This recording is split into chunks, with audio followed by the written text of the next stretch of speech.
अस्सलाम वालेकुम। सबसे पहले तो चाइनीज़ न्यूज़ जिसने कोहराम मचा दिया पूरी मार्केट के अंदर, जिसका बड़े अरसे से इंतज़ार था। हर दफ़ा यही सुन रहे थे पिछले 1 डेढ़ महीने से कि चाइना क्रैश कर गया है और प्राइसेस नीचे आ रही हैं और कॉस्ट से भी नीचे बिक रहा है, लॉसेस पे लॉसेस कर रही है मिल्स। वो चीज़ चाइनीज़ न्यू हॉलीडेज़ शुरू होने से पहले पिछले हफ्ते के अंदर इस कदर चेंज हुई है, आप समझें कि मार्केट अभी इस वक्त 180 डिग्री जो है वो चेंज हो चुकी हुई है। इस हफ्ते के अंदर जो चाइनीज़ फ्यूचर्स का अगर वीकली रिकॉर्ड देखें तो वो मुझे याद नहीं पड़ता कि चंद महीनों पिछले कई महीनों तक जो है वो हम लोगों ने ऐसी कभी तेज़ी देखी होगी, जो कि तकरीबन 15 से लेकर 20% के आसपास इंक्रीज़ हुए हैं चाइनीज़ फ्यूचर्स। डिटेल्स आप डिस्क्रिप्शन में देख सकते हैं। और इसकी मेजर वजह ये बनी है कि गवर्नमेंट बहुत ज़्यादा सीरियस हो गई है अभी अपनी इकॉनमी को सपोर्ट करने के लिए। एक रिजर्व रिक्वायरमेंट रेशियो होती है जिसको 0.5% जो है उन्होंने कम कर दिया है, जिसका मतलब ये है कि आपको अब जो इसके अलावा ये कि जो मॉर्गेज के जो रेट्स हैं और जो अपफ्रंट पेमेंट्स हैं उसको भी कम कर दिया गया है। सुनने में आ रहा है कि फर्दर रिजर्व रिक्वायरमेंट रेशियो जो है उसको फर्दर कम किया जाएगा कमिंग डेज के अंदर, कमिंग मंथ्स के अंदर। और इसी तरीके से गवर्नमेंट जो है वो एक्शन ले रही है। मजीद जो इन्वेस्टमेंट करनी है, गवर्नमेंट ने स्टिमुलस पैकेज जो दिया है वो तकरीबन 140 बिलियन डॉलर्स के आसपास है, जिसके स्टिमुलस पैकेज के बाद सबकी उम्मीदें बहुत ज़्यादा बढ़ चुकी हैं रियल एस्टेट सेक्टर से कि अब तो किसी ना किसी तरीके से मूवमेंट होगी। जो डिपॉजिट चाहिए होते हैं पब्लिक से वो भी काफ़ी कम कर चुके हैं। इसकी सारी डिटेल्स जो है वो डिस्क्रिप्शन में मौजूद है। और अगर बात की जाए स्पॉट प्राइसेस की तो उसने अचानक से असर लिया फ्यूचर्स की तेज़ी को देखते हुए। स्पॉट मार्केट के अंदर भी 30 से 35 डॉलर का इजाफा हो गया एक हफ्ते के अंदर HRC के प्राइसेस में। अब जो प्राइसेस पाकिस्तान के अंदर कोट हो रही थी लास्ट वीकेंड तक वो तकरीबन 515-20 हो चुकी थी। और अब जो वीकेंड के ऊपर आज जो मार्केट ओपन हुई है वो एक्स्ट्रा ऑर्डनरी शार्प इंक्रीज कर ओपन हुई है। ऐसा लग रहा है कि प्राइसेस अभी और ज़्यादा ऊपर कोट की जाएंगी और सेलर्स मोस्टली होल्ड बैक करेंगे। आयरन ओर के अंदर 10% का इजाफा हुआ है लास्ट वीक के अंदर, यानी तकरीबन अब जो ट्रेड हो रहा है वो तकरीबन 102 डॉलर के आसपास आयरन ओर वापस आ चुका है। कोकिंग कोल की भी इसी तरह अगर बात करें तो 20 डॉलर का इजाफा उसके अंदर देखने में आया लास्ट वीक के अंदर, अब 208 के ऊपर अभी इस वक्त मूव कर रहा है। चाइनीज़ मिल्स ने अपने लोकल प्राइसेस, डोमेस्टिक प्राइसेस बढ़ा दिए हैं स्क्रैप खरीदने के। ऐसा लग रहा है कि तमाम की तमाम सिचुएशन ही चेंज हो गई है और अब ये चाइना का जो इम्पैक्ट है जिसकी वजह से सारा डिप्रेशन सा दुनिया भर के अंदर, हो सकता है कि वो चेंज होना शुरू हो जाए। ऑल्दो अभी जो उनके नेबरिंग कंट्रीज हैं ताइवान, जापान, कोरिया, वहाँ पे किसी किस्म का इम्पैक्ट देखने में नहीं आया लास्ट वीक के अंदर। वहाँ पे बड़ी स्लगिश सिचुएशन थी, जापानीज प्राइसेस कम हुई हैं अभी रिसेंटली। लास्ट वीक के अंदर भी तकरीबन 10 डॉलर की कमी आई है उनके लोकल स्क्रैप के अंदर प्राइसेस के अंदर। जापानीज स्क्रैप जो है उसको कोई घर नहीं मिल रहा, डेस्टिनेशन नहीं मिल रहा बेचने के लिए। कोरिया की बात करें तो पॉस्को इंटरनेशनल ने एक महीने के अंदर तकरीबन 40 डॉलर के आसपास जो है वो प्राइसेस कम किए स्क्रैप के, जो खरीदारी हो रही थी उनकी डोमेस्टिक मार्केट से। तो ये सारे ऐसे नेगेटिव सेंटिमेंट्स हैं जो कि अभी तक देखने में आ रहे थे। ताइवान की बात करें तो वहाँ पे भी जापानीज ऑफर जो है वो 10 डॉलर कम करके अभी इस वक्त मौसूल हो रही हैं। और जो चाइना स्टील कॉरपोरेशन कंपनी है ताइवान की, उसके जो रिजल्ट आए हैं, ऑपरेटिंग इनकम जो उनकी है वो तकरीबन 94% डाउन है मंथ ऑन मंथ, एक महीने से पिछले महीने से इस महीने का कंपेरिजन करें तो बड़ी नेगेटिव और बड़ी डार्क सी सिचुएशन नज़र आ रही थी ओवरऑल हर जगह पर। बट अब ये जो एक उम्मीद आई है चाइना के एंड से, मुझे ऐसा लगता है कि वो तमाम के तमाम जो प्लेयर्स मार्केट में बैठे थे और डरे हुए थे वो फिर से आगे आएंगे। काफ़ी अर्से से बुकिंग तो कर नहीं रहे थे डर के मारे कि मार्केट नीचे जा रही है।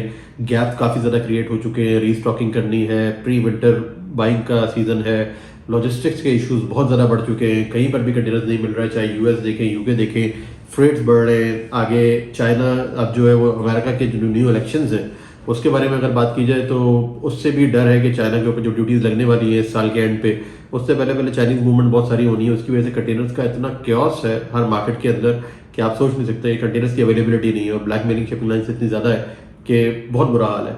अगर आप अपने ट्रांजिट्स को सिर्फ देख लें अभी इस वक्त जो आपके UK से और यूरोप से ट्रांजिट आ रहे थे, पहले वो 60 डेज से ऐसा ऐसा कम होते हैं 45 डेज पे आ गए थे।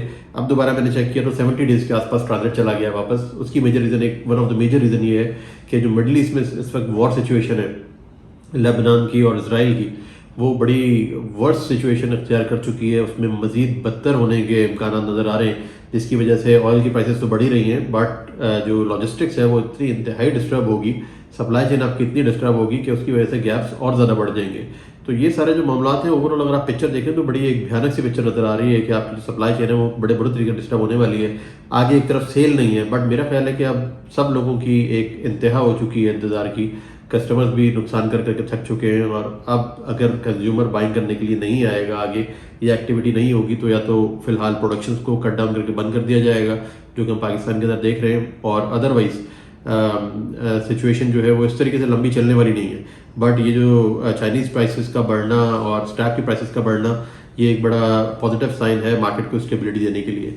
मैं साथ ही साथ टर्की को भी समराइज़ कर दूं कि टर्की के अंदर काफ़ी सारी डील्स लास्ट वीक में सुनने में आई हैं, सारी स्टेबल प्राइसेस के ऊपर हुई हैं। जस्ट टू इन्फॉर्म यू, 365 का जो प्राइस आ रहा था यूरोप का, उसकी जगह 361 62 पे काम हुए काफ़ी सारे, और जो यूएस के सेलर्स टारगेट कर रहे थे 370 का एचएमएस का प्राइस, वो 368 के ऊपर काम हुए हैं। बोनस और श्रेडेड का रेट अभी भी 388 के आसपास आ रहा है। सारी प्राइसेस जो है वो स्टेबल है। प्री विंटर बाइंग अभी फर्दर करनी है टर्की ने, ये मामला चलता रहेगा, और जो चाइना के हालात नज़र आ रहे हैं और जो यूरोप पे इम्पैक्ट आएगा उसकी वजह से टर्की के अंदर मजीद तेज़ी आने के इम्कानात है। और उसका प्रैक्टिकल एग्जांपल ये है कि आप अगर रीबार प्राइसेस की बात करें टर्की में, तो वो भी 10 से $15 बढ़ चुके हैं। एफओबी प्राइसेस अभी इस वक्त वहाँ पर तकरीबन 590 से 600 के आसपास सुनने में आ रही हैं, और ये पिछले हफ्ते के अंदर भी $10 के आसपास उसके अंदर इजाफा हुआ है। इसी तरह डोमेस्टिक प्राइसेस भी उनकी रीबार्स की अभी बढ़ चुकी है। अगर मैं स्टील कंजम्पशन की बात करूँ टर्की के अंदर, तो वो भी 7.8% ईयर बढ़ी है, और जो एक्सपोर्ट एक्टिविटी है वो भी 11% के आसपास वहाँ पर बढ़ी है। ईरान के बिलेट्स की प्राइसेस लास्ट वीक के अंदर $10 नीचे आई है, जो कि अब रिकवर करेंगी। चाइनीज प्राइसेस का काफ़ी ज़्यादा प्रेशर था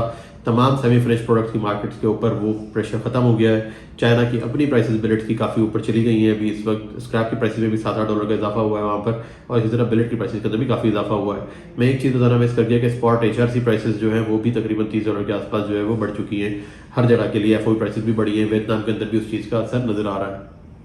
रशिया की बात करें तो वहाँ पर भी सेलर्स ने एक दफ़ा तो हाथ खड़े कर दिए हैं, एक्सपोर्ट्स को हेल्ड कर दिया है, क्योंकि प्राइसेस बहुत नीचे भागना शुरू हो गए थे कंज्यूमर्स जो रेगुलर उनके इम्पोर्टर्स हैं, और अब 483 से 485 के आसपास एफओबी उन्होंने फिक्स कर दिया है कि प्राइसेस से ऊपर होंगी तो फिर ही वो सेल करेंगे, अदरवाइज फिलहाल वेट एंड वॉच की सिचुएशन रहेगी।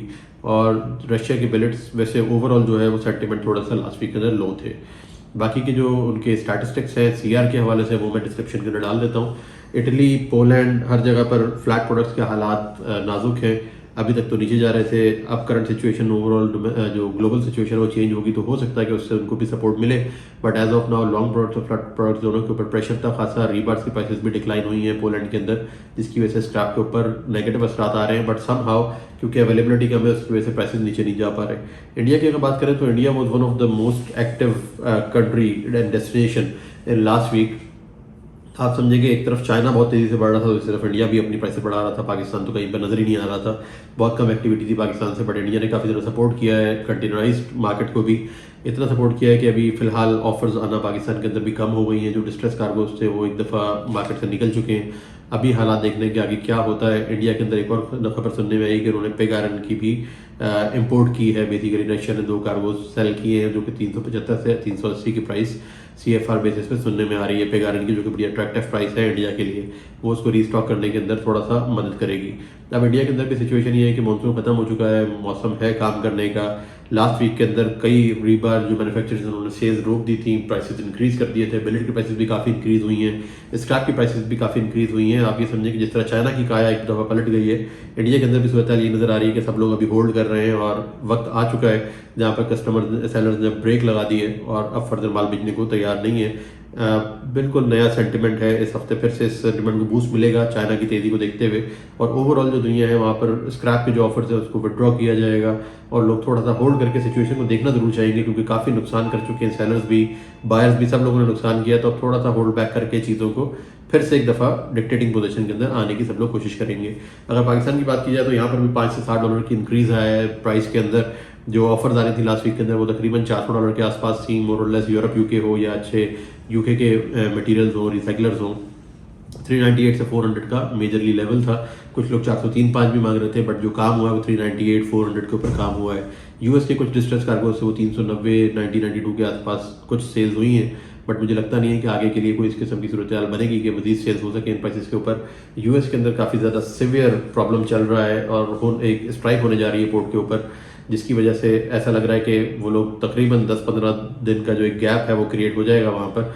जो कार्गो शिप होने थे वो नहीं हो सकेंगे, सप्लाई चेन के अंदर काफ़ी ज़्यादा इम्पैक्ट आएगा। फ्रेट्स ऑलरेडी इंक्रीज़ करने की बहुत ज़्यादा बड़े पैमाने के ऊपर बात हो रही है वहाँ पर, और काफ़ी एक्यूट उसके अंदर इंक्रीजेज आएंगे, जिसकी वजह से हो सकता है कि कंटेनर एक्सपोर्ट यूएसए से फिजिबल ही ना रहे और बल्क के अंदर जो कार्गोज जा रहे हैं वो जाते रहें।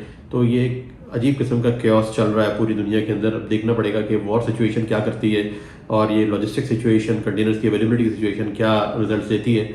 बट होपफुली मार्केट फिर से एक दफ़ा पॉजिटिव ट्रैक के ऊपर आने को तैयार है। अभी तक के लिए update seen, thank you very much.